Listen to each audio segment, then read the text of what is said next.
12 MLA ने मेरे यहाँ पे खाना खाया, इसको भी राजनीतिक स्पिन दे दिया गया मीडिया की तरफ से।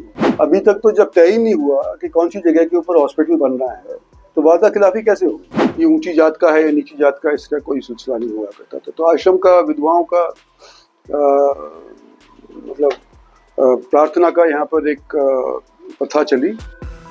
नमस्कार, पंजाब केसरी .com देख रहे हैं आप और मैं हूं आपके साथ विनीत मंडराई।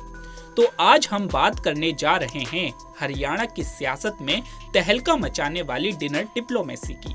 केंद्रीय राज्य मंत्री राव इंद्रजीत सिंह ने इस विवाद पर चुप्पी तोड़ते हुए मीडिया को कटघरे में खड़ा किया है। साथ ही रेवाड़ी में चल रहे अस्पताल धरने और राजस्थान के केमिकल युक्त पानी के मुद्दे पर भी खुलकर बोले। तो बने रहिए क्योंकि ये खबर है सियासत, साजिश और सनसनी का कॉकटेल।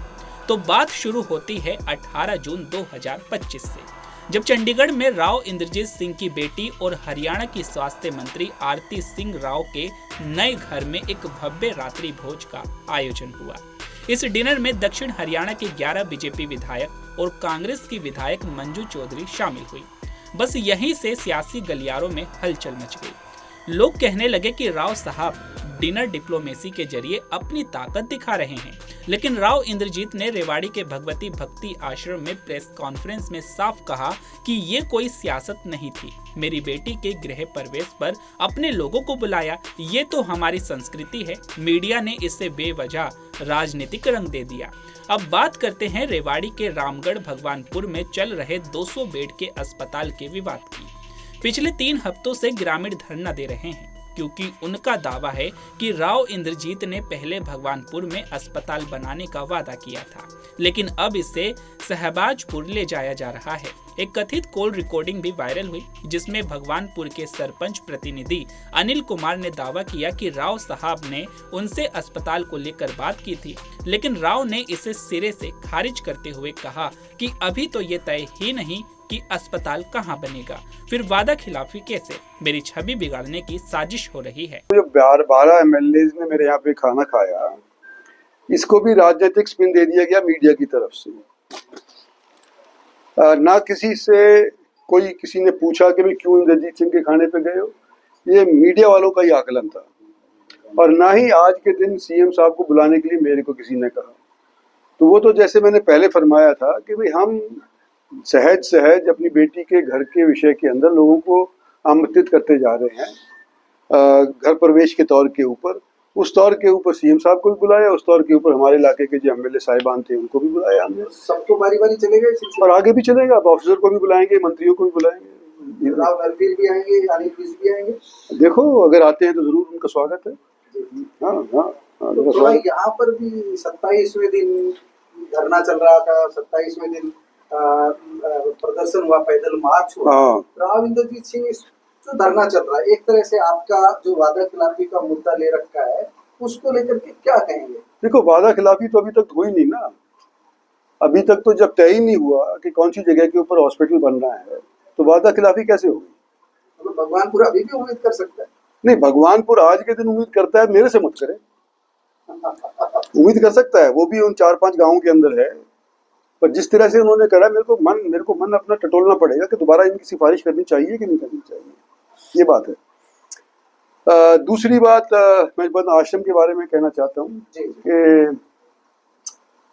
मेरे दादा राव बलबीर सिंह लाहौर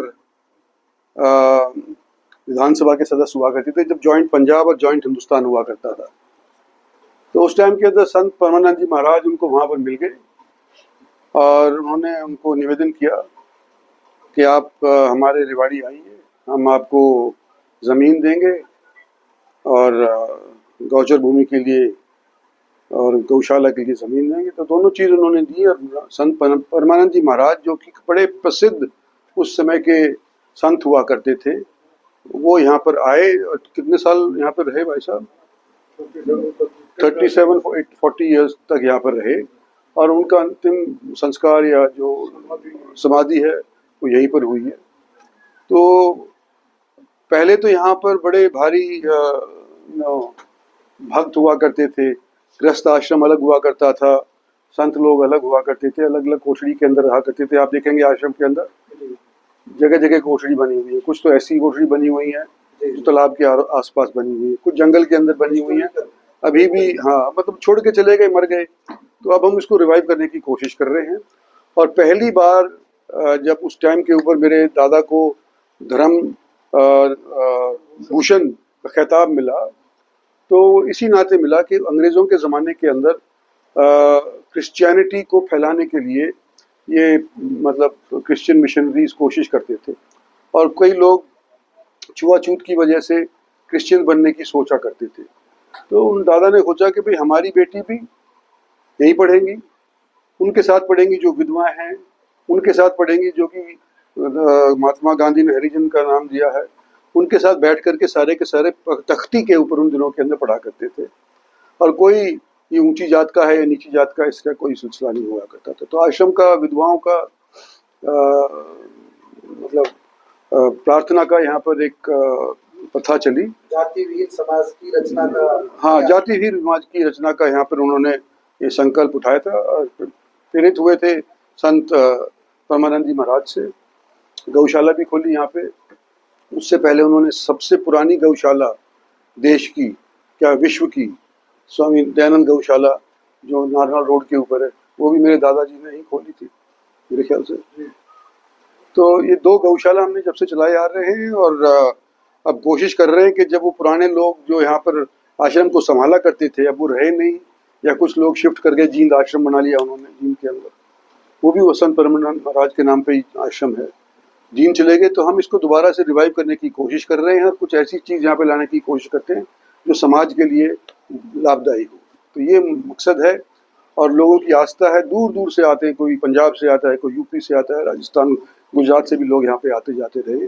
लेकिन क्योंकि सुविधा उपलब्ध नहीं थी, रहने की जगह स्थान यहाँ पे नहीं थे, मॉडर्न फैसिलिटीज यहाँ पर हम नहीं उपलब्ध करवा पाए थे, तो थोड़ी कमी हो गई थी। लेकिन अब देख रहे हैं जैसे आप धीरे धीरे संख्या बढ़ती जा रही है, जो श्रद्धालु हैं पहले की निस्बत ज़्यादा हर साल आने लग रहे हैं। और हम उम्मीद करते हैं कि आते रहेंगे इसी तरह से, और आश्रम की एक जो सिद्धि थी वो दोबारा से इस जगह को प्राप्त होगी।